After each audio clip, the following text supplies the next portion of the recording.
Salut la Bulls Nation, j'espère que vous allez bien. Ça a déjà fait pshhh.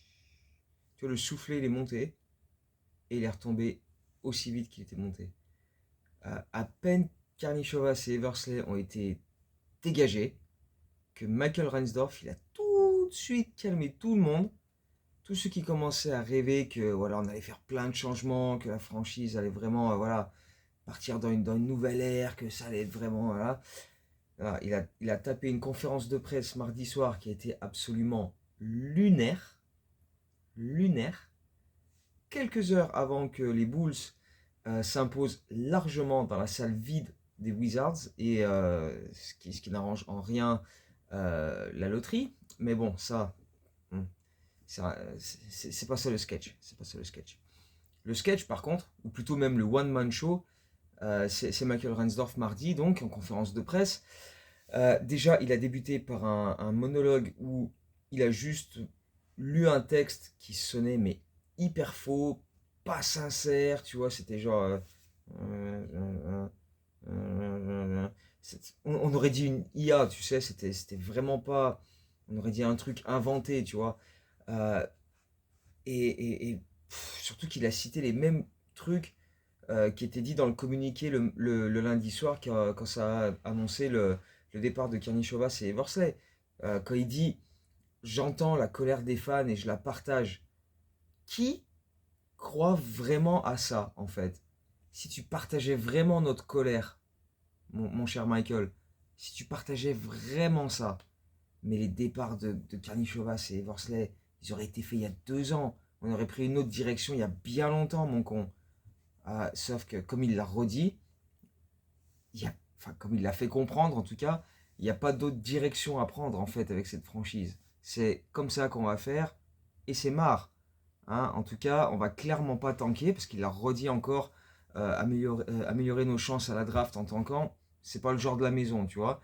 Je cite Michael Reinsdorf, hein, il a dit je n'aime pas le mot tanking et je me vois mal aller voir Billy Donovan et lui parler de perdre des matchs volontairement. Tanker n'est pas juste pour lui, c'est pas juste pour les joueurs, et c'est même pas juste pour nos fans. Je pense que certains aimeraient qu'on perde pour avoir un meilleur pick, mais d'autres fans qui viennent au match aiment quand on joue dur et qu'on gagne. La victoire contre Houston il y a 2 semaines prouve ça. Alors quelque part, ok, surtout avec la NBA qui dit que prochainement ils vont changer les règles pour le tanking, etc., pour la loterie, comment faire en sorte d'équilibrer un peu plus tout ça. Ok, pour le futur, ok, pourquoi pas. Mais pour ce qui est du tanking, souvenons-nous des paroles de feu Arturas Karnišovas, du coup, qui a dit à maintes reprises dans toutes les conférences de presse qu'il a faites, un peu comme un robot, euh, quand tu veux construire un roster, t'as la draft, t'as la free agency et les trades. Alors la draft, bah déjà, les Bulls font pas ce qu'il faut, enfin en tout cas font pas tout leur possible pour s'offrir les meilleures chances, puisqu'ils ne cherchent pas à avoir le meilleur pick possible. Ils perdent juste des matchs parce qu'ils sont mauvais, ils cherchent pas forcément à tanker.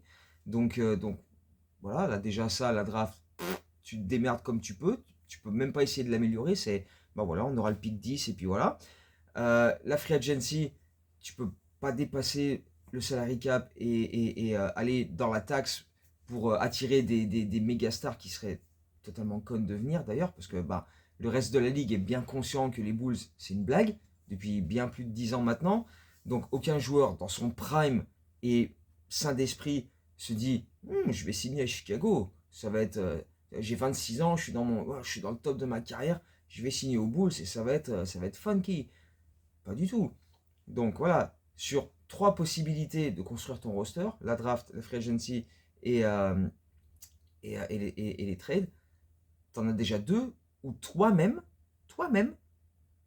tu te mets des limites pour essayer d'être le plus compétitif possible, mais tu fais pas ce qu'il faut pour ça. Donc déjà ça. Ensuite, il fait une distinction réelle entre les fans de la franchise partout dans le monde. On sait que les Bulls, mondialement, bah voilà, c'est extrêmement reconnu. Euh, et ceux qui payent leur place, leurs abonnements pour aller voir les matchs, et qui sont donc plus importants, parce qu'ils mettent les sous-sous dans les popoches des Reinsdorf. Donc du coup, eux, forcément, Voilà, c'est un peu plus eux qui sont écoutés, qui sont mis en avant, par rapport à ceux qui gueulent sur Internet, comme... bon, moi, il se trouve que je suis allé plusieurs fois à United Center, mais enfin bref, des gars comme... Enfin, plein de gens avec qui on discute sur Twitter, sur Instagram, tout ça, qui n'ont jamais été au United Center, qui n'achètent pas forcément les produits dérivés non plus, ceux-là, ils peuvent aller se faire foutre. On peut le dire. Je pense que les Bulls devraient honnêtement juste l'avouer et dire, voilà, si vous venez pas au United Center, si vous n'êtes pas abonné, on en a rien à foutre de ce que vous pensez, quoi. Nous les fans qu'on reconnaît, c'est ceux qu'on voit dans la salle tout le temps. Hein. Les gars à l'autre bout du monde qui achètent pas les produits dérivés, qui font pas les trips, et tout. Hein. Mais bon, bref. Euh, et en plus de ça, tellement ils sont dans leur monde à eux, il te sort aussi, en continuant de parler de la draft, et là encore je cite Michael Reinsdorf, de toute façon la draft est trop aléatoire. L'an dernier, si Josh Giddey ne rentre pas son tir du milieu de terrain contre les Lakers, Cooper Flagg est le choix en pick 1 des Chicago Bulls. Ouais, parce que pour rappel, l'an dernier, donc, on a terminé avec le même bilan que les Mavs en fin de saison régulière, et donc on a dû être départagé avant la loterie pour savoir qui aurait les meilleurs pourcentages de chances de grimper entre les Bulls et les Mavs. Et les Mavs ont eu le pick numéro 1. Alors, même si on se doute bien que ça a été pas mal manigancé, notamment après le trade de Luka Doncic aux Lakers, mais du côté des Bulls, on croit au hasard le plus total, on sait que, non, la NBA ferait jamais ça, non, ils allaient quand même pas manigancer, non, j'y crois pas. Donc voilà, les Bulls, ils sont dans leur monde à eux, c'est cool, ma foi, donc bref. Donc la draft, voilà, déjà ça, ok, c'est mort. Et dans son monologue, il a aussi parlé très clairement, mais alors vraiment clairement, il a dit de facto, on veut que Billy Donovan continue d'être le coach des Chicago Bulls. Au point que plus tard dans cette conférence de presse, quand les journalistes ont pu poser des questions, il y en a un qui lui a dit, mais si vous faites des entretiens avec un general manager et que donc vous lui demandez qu'est-ce que vous pensez faire, quel plan vous avez pour redresser les Bulls, faire en sorte qu'ils soient compétitifs, machin, et que le mec dit, je veux un autre coach, je veux pas Billy Donovan, je veux le changer, je veux un mec, comment ça se passe du coup? Parce que là, Michael Reinsdorf dit clairement, on veut garder Billy Donovan, quoi. Donc en gros, ils vont imposer le coach au prochain GM, quoi. Donc, et donc, Michael Reinsdorf a répondu, si on fait un entretien avec quelqu'un qui n'a pas de considération pour un coach Hall of Famer, qui a gagné en université, qui a mené OKC loin en playoff, et qui a maximisé les rosters qu'il a eu ici, qui n'a pas eu les résultats qu'on espérait tous, mais c'était pas de sa faute, alors c'est peut-être que ce gars n'était pas le bon gars pour nous. Donc, non mais, attends, en fait on va prendre 2 secondes après ça là, parce que...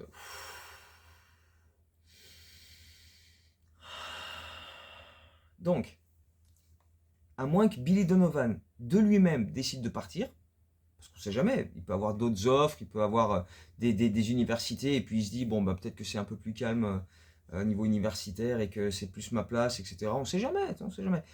Mais à moins que lui décide de partir, il est tranquille. Il va pas bouger, et surtout, bah voilà, comme je dis, ça met déjà, avant même que le mec il arrive, le nouveau GM, il a déjà des limites. Il a un champ d'action qui est limité.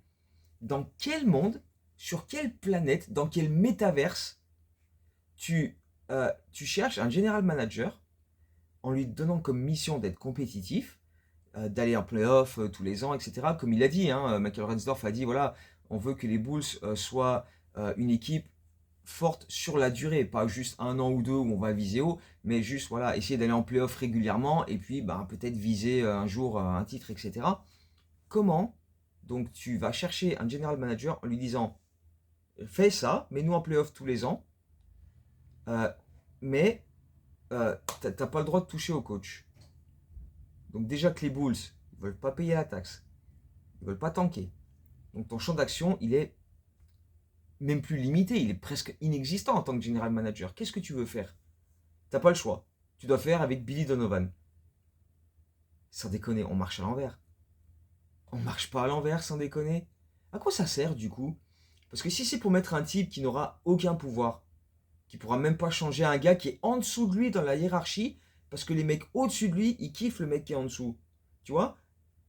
Billy Donovan il est là, les Ransdorf ils sont là, le GM il est au milieu. J'aimerais changer lui. Ah mais non, non, parce que nous on l'aime bien lui qui est là. Donc, euh, j'ai- ah, du coup, quel intérêt d'avoir viré Eversley et Karnišovas? Tu pouvais parfaitement les laisser, parce que c'était pareil. Là, le mec qui va arriver, il aura aucune autorité. C'est mort d'avance. C'est fini déjà. Et malgré tout, Michael Ransdorf a dit pendant cet entretien que il avait déjà reçu une soixantaine de messages de gens tout autour de la ligue qui seraient intéressés pour prendre le poste de GM chez les Bulls.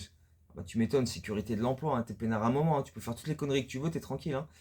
Hein. Mais il a aussi reçu une vingtaine de messages de compagnies de recrutement pour les aider à trouver leur general manager.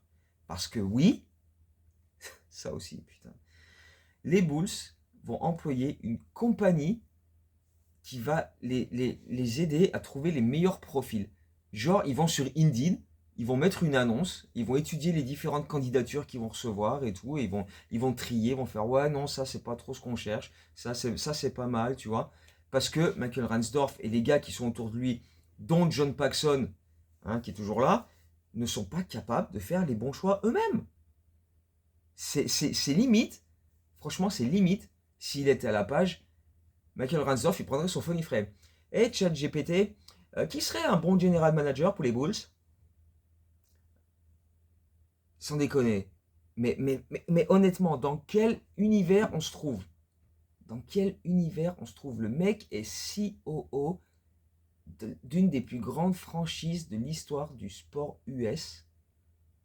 Et il est pas du tout au courant de ce qui se passe autour de la ligue, etc. Il faut que des mecs fassent le taf pour lui parce que lui, il est perché, mais de l'espace, des mecs extérieurs. Parce que pareil, les compagnies qui vont, la compagnie qui vont engager pour faire les. C'est pas des mecs qui sont connaisseurs spécialisés basket.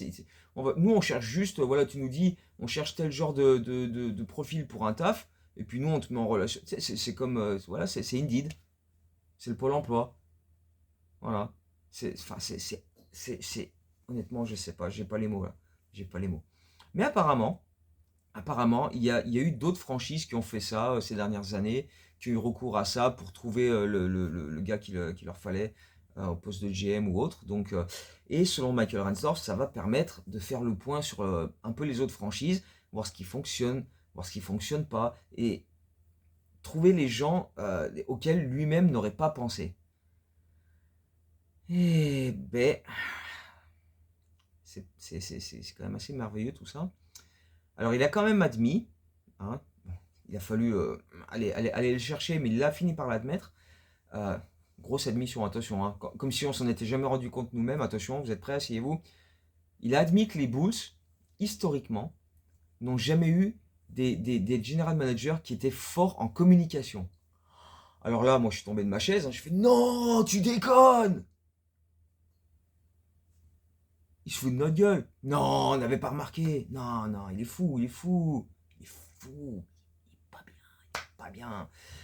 Il a dit, voilà, clairement, la communication, c'était pas la qualité première d'Arturas Karnišovas. Ah ouais, ouais, merci, on n'avait pas remarqué. Parce que bon, les conférences de presse arrogantes, les réponses sans énergie, qui ont fini par dégoûter tous les insiders de la franchise, bon bah voilà. Euh, mais Michael Reinsdorf te dit quand même, attention, que John Paxson était le seul bon communicant parmi les general managers des Bulls des 40 dernières années. C'est te dire à quel point on est à la ramasse dans cette franchise quand même. Hein. Mais enfin bon, je pense qu'on est plus surpris maintenant. Au bout d'un moment, on connaît un peu tous l'histoire et donc voilà quoi. Mais au moins, il l'a avoué, ils sont conscients qu'en termes de communication, on est au niveau zéro, tu vois, on est au ras du sol, on est à la moquette. Et que bah, c'est un des très nombreux domaines où on doit s'améliorer. Donc voilà, si on essaie de faire une sorte de bilan de la conférence de presse de Michael Reinsdorf, donc il cherche un general manager qui sait communiquer avec le personnel de la franchise et expliquer aux fans pourquoi on est des connards et qu'il faut qu'ils acceptent ça, tout en disant à ce general manager que bah non, tu peux pas changer de coach, tu peux pas tanker pour chercher à reconstruire via la draft, et tu peux pas aller plus haut que le salary cap pour attirer des superstars. Donc mon coco, bon courage. Je sais pas qui va être le prochain general manager de cette franchise, mais bon courage pour construire quoi que ce soit avec autant de limites avant même d'avoir posé ton cul dans le fauteuil. Parce que là, surtout, mais surtout qui a envie de venir maintenant. Je pense que là, sur les 60 messages qu'il a reçus, ou qu'il dit qu'il a reçus, si à chaque fois il leur répond à tous, bon, ok, mais vous gardez Billy Donovan, il y en a combien qui ont dit, bon, bah en fait, non, on va faire autre chose, on va chercher un autre truc, quoi, tu vois. Mais, et c'est même pas contre Billy Donovan. C'est même pas contre Billy Donovan, parce qu'on l'a dit plusieurs fois ici. Il n'est pas parfait, loin de là, mais il n'est pas le plus gros problème de cette franchise. Hein. Il a ses défauts, on en a parlé plein de fois tout au long de la saison, dans plein de vidéos. Il suffit de remonter un peu et on les trouve, les discussions. Mais c'est surtout le fait de se dire que en fait, c'est le principe, quoi. Tu engages un general manager, tu lui dis, allez, viens, on va te donner les pleins pouvoirs, il faut que tu fais ce que tu veux, ta mission, c'est de nous rendre compétitifs, on veut aller en playoff tous les ans, mais juste, touche pas au coach parce qu'on l'aime bien. Ah, et puis, tank pas parce que c'est pas cool, ça aide pas à vendre des tickets, tu vois. Et puis, paye pas la taxe non plus. Hein. Donc voilà, t'arrives, t'as déjà les menottes, quoi. Le general manager qui va arriver, il va se pointer en conférence de presse, il aura déjà les poings liés comme ça en disant, bon bah, je vais faire ce que je peux, hein, je sais pas, moi je vais essayer de trader des types et puis on verra ce que ça donne, quoi. Donc au final, Karnišovas et Eversley, ils ont eu beaucoup de défauts aussi, mais euh, et ça aussi c'est quelque chose dont on a parlé ces dernières années dans ces vidéos. Ils n'avaient pas forcément les pleins pouvoirs, quoi. Quand Karnišovas te dit en conférence de presse, oui, si on décide de tanker, les Ransdorf seront derrière nous, ils soutiendront le projet, etc. Tu peux quand même gentiment douter de tout ça. Tu te dis, toi tu te fous de ma gueule. Mais bon, bref. Donc au final, on fait quoi? On a juste changé le nom des mecs qui seront à la tête de la partie basket de la franchise. Hein. On va juste changer le nom du GM, on va changer le nom du vice-président des opérations basket, mais ce sera la même chose en fait. Parce qu'honnêtement, j'arrive pas à comprendre ce qu'on fait. J'ai surtout l'impression, en fait, moi, depuis 2 jours, là, 3 jours, que les Bulls, ils ont tellement pris une shitstorm médiatique aux US la semaine dernière, après avoir viré Jaden Ivey, et ça a fait énormément de polémiques aux US. Est-ce qu'ils auraient dû le virer, machin. Enfin, il y a eu plein d'émissions partout sur les chaînes nationales, pas juste régionales, mais voilà, partout dans le pays, ça a fait réagir. Ils se sont dit, tu sais quoi, on va se créer un peu de bonnes vibes, on va dégager les types que tout le monde déteste à Chicago. Et puis ça va nous faire une bonne pub au moins pendant un jour ou deux, comme ça va détendre un peu le truc, parce que là on vient de bouffer de la merde pendant 4-5 jours. Là on va virer Karnišovas, Eversley, toutes les émissions de radio, toutes les chaînes télé vont dire, ah, ils se sont enfin rendus compte, bravo, maintenant ils vont changer, ils vont, tu vois. Et derrière Michael Razorb, il va faire, non, hum, hum, hum, hum, hum. Ce sera la même merde, ce sera juste pas les mêmes noms. Voilà. Donc merci Michael. Et puis voilà, on retombe tout de suite dans les travers, quoi. Donc, ma foi, je sais pas. Je sais pas vraiment quoi en penser, mais pas des trucs aussi positifs que ça aurait pu l'être il y a 2 jours quand je m'enfilais une vodka. D'ailleurs, j'ai pris une. euh, j'ai reçu un mail de YouTube le lendemain en disant que ma vidéo était. Il y avait une restriction pour les moins de 18 ans.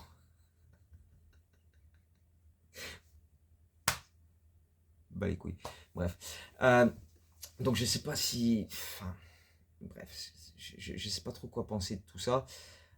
Mais bon, bref, toujours est-il que pendant ce temps-là, sur le parquet, parce que oui, il reste des matchs à jouer, hein, même si tout le monde s'en bat les couilles complètement, parce que bah voilà, hein, les matchs, ils ont plus vraiment d'intérêt.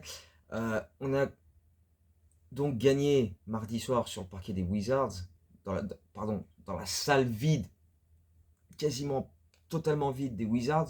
On entendait les mecs parler sur le parquet, tu vois. Il y avait zéro ambiance, il y avait peut-être 300 personnes dans la salle. Enfin, j'exagère, mais enfin, il n'y en avait pas beaucoup. Et donc, on a mis fin à une série de 7 défaites consécutives.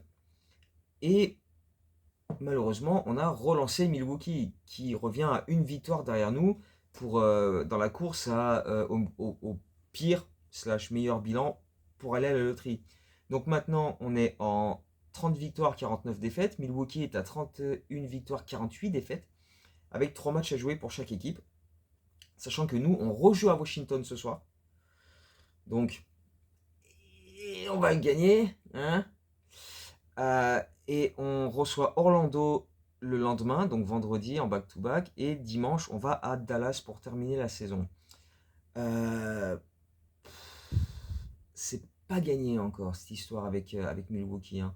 Même si eux, de leur côté, ils feraient bien de faire gaffe parce que Giannis Antetokounmpo, il est en train de leur foutre des bâtons dans les roues, tu vois. Entre le joueur et la franchise, là, en ce moment, ça se met des punchs droite-gauche, c'est pas mal du tout. Mais vu que lui, il a dit qu'il était apte à jouer et qu'il comprend pas pourquoi il joue pas, il y a une enquête de l'NBA sur les Bucks, donc on va voir comment ça va se dérouler tout ça. Mais bon, toujours est-il qu'en termes de classement factuel, à l'heure actuelle, eh, c'est pas encore gagné cette histoire. Donc bon. Après, je sais pas si ça vaut vraiment le coup de reparler des derniers matchs qu'on a fait, hein, si ce n'est pour dire que Rob Dillingham a fait un record en carrière avec 26 points mardi soir face aux Wizards, ce qui est très bien. Patrick Williams a signé son premier match de la saison avec 20 points. Oh, Euh, comme si lui s'était rendu compte que, oh merde, les tocards qui m'ont drafté, qui ont été assez cons pour me drafter et qui ont été encore plus cons pour me filer 90 millions sur 5 ans, ils sont plus là. Du coup, je vais peut-être essayer de me sortir les doigts du fion pour convaincre ceux qui vont arriver que, hé, je suis pas bidon en fait. Mais bon, bref, c'est Patrick Williams, quoi. Les matchs qui servent à rien, il est toujours là pour faire quelque chose. Donc voilà, change rien Patrick. Mais bon, voilà, à part ça, qu'est-ce que tu veux dire? Il y a eu le match il y a à peu près une semaine de ça contre Indiana où on a encaissé 145 points, donc 83 en première mi-temps, hein. Euh, et d'ailleurs, c'était la 7e fois de la saison qu'on encaissait au moins 140 points sur un match. Et sur ces 7 fois, il y en a 4 qui ont eu lieu avant la deadline, avant tous les moves, avant qu'on décide de tanker, alors qu'en fait, on n'a jamais vraiment tanké. Donc, c'est juste qu'à un moment, il faut qu'on- qu'on se rende compte qu'on était juste nul à chier et qu'on a, surtout dans le secteur défensif, et manque de bol, c'est un secteur qui est crucial pour être compétitif en NBA en fait, pour viser haut. Tu regardes toutes les équipes qui sont dans la course pour le titre, tu regardes les Boston Celtics, Oklahoma, euh, même les Knicks, tu regardes, enfin voilà, toutes les équipes où tu te dis, hey, ils ont peut-être une chance d'aller au bout, c'est parmi les meilleures défenses de la ligue. Il n'y a pas de secret. Il n'y a pas de secret. Il suffit pas juste d'avoir des gars qui shootent à 3 points. Il faut savoir défendre. Et on est top 5 on est dans les pires défenses de la ligue. Top 5 pires défenses de la ligue. On encaisse 120 points par match. Enfin, c'est une dinguerie. C'est une catastrophe absolue. Donc, tant qu'on n'aura pas réglé ce problème, eh ben, on continuera à se prendre des matchs comme ce match-là contre Indiana où on en a encaissé 145 et on a perdu 4 fois face aux Pacers cette saison. Les Pacers ont gagné 18 matchs cette saison, il y en a 4 face aux Bulls. On s'est pris un sweep 4-0 par les Pacers. Ouf. Déjà rien que ça. Déjà rien que ça. Voilà. Voilà. Après, pour le reste, bah, ça sert à rien d'en parler. C'est un peu toujours les mêmes choses. On a vu des bons matchs de Leonard Miller, de Trey Jones, de Rob Dillingham. Voilà, tu te remets les 7, 8, 9, 10 dernières vidéos que j'ai postées depuis un mois et demi, 2 mois. C'est la même chose. Voilà, j'adore ce que fait Rob Dillingham, j'adore ce que fait Trey Jones, j'adore ce que fait Leonard Miller, il a progressé dans ces... Voilà, je vais pas redire encore et encore et encore et encore et encore la même chose. Voilà, tu te remets juste les dernières vidéos, c'est la même chose, quoi. Parce que là, franchement, on n'a pas vu de trucs nouveaux sur les derniers matchs où tu te dis, waouh, ça, c'est génial. Enfin bref. Euh, Si on peut juste noter que sur les 2 derniers matchs, Josh Giddey était pas là, blessé, parce que, oh, devine quoi, rechute derrière la cuisse. Ah, ça faisait longtemps, tiens. Mais bon, à force de faire jouer des types alors qu'ils ne devraient plus être là, mais enfin bon, ça c'est une autre histoire. Matas Bouzelis aussi a loupé les 2 derniers matchs, mais lui il est malade. Donc Matas, Giddey et Nick Richards n'ont pas fait le déplacement à Washington. Matas, si jamais il va mieux, qu'il récupère parce qu'il était malade, il peut éventuellement faire le voyage et rejoindre l'équipe pour jouer vendredi, mais c'est peu probable. Donc on pourrait l'avoir vendredi pour le dernier match à domicile de la saison face au Magic. Et puis après, je pense pas que ça serve à grand chose de revoir Matas ou Josh Giddey cette saison. Laisse, ça sert à rien. Pourquoi les faire revenir? Qu'est-ce qu'on joue? Qu'est-ce qu'on fait? Il n'y a rien. Il n'y a rien. Donne des minutes à Dillingham, à Miller, à Jones, à McClung, à Kawamura, à Lackland Olbrich. Laisse ces mecs-là jouer. On n'a pas besoin de voir Josh Giddey. On sait ce qu'il est capable de faire. C'est pas les 3 matchs qui restent où on va se dire waouh, là il a passé un step, c'est devenu un patron. Voilà. On a vu les forces et les faiblesses de Josh Giddey cette saison. Même chose pour Matas Bouzelis, on en a parlé. Laisse-les, laisse. On n'en a pas besoin. On n'a pas besoin. Donc bref.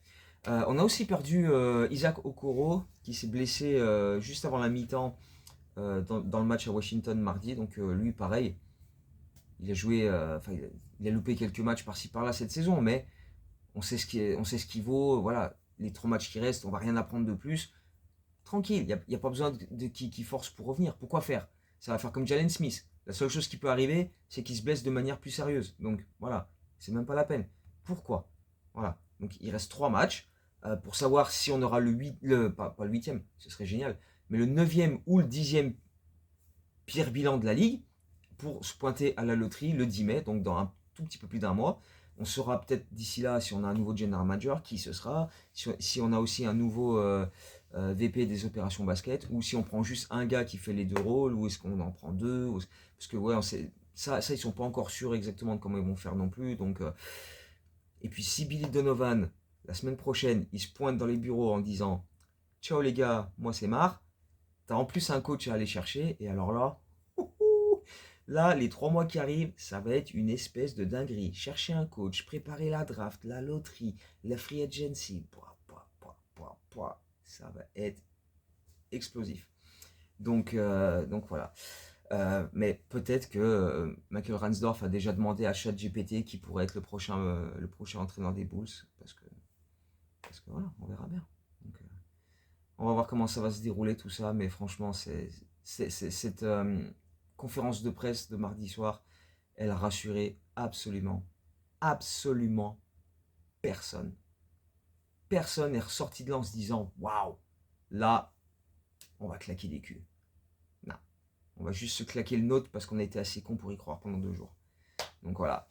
Il reste 3 matchs. Je sais pas si je pense qu'on va faire une vidéo quand la saison sera terminée. Là, de toute façon, je pars en vacances quelques jours, donc je sais même pas quand et comment je vais voir les matchs qui restent. Donc on verra bien. Puis si je les vois pas, franchement, c'est pas bien grave. On va pas apprendre grand chose sur les matchs qui restent. Donc on se retrouve à un moment donné la semaine prochaine pour faire le point sur la saison. Si entre temps il y a eu des news concernant Billy Donovan, s'il reste, s'il part, où est-ce qu'on en est au niveau de la loterie par rapport aux Bucks. Et puis voilà. Et puis on demandera à ChatGPT qui sera notre prochain general manager et notre prochain coach peut-être. Donc voilà, d'ici la prochaine intervention d'Indeed et du ChatGPT, ben, à bientôt et comme d'hab, go Bulls.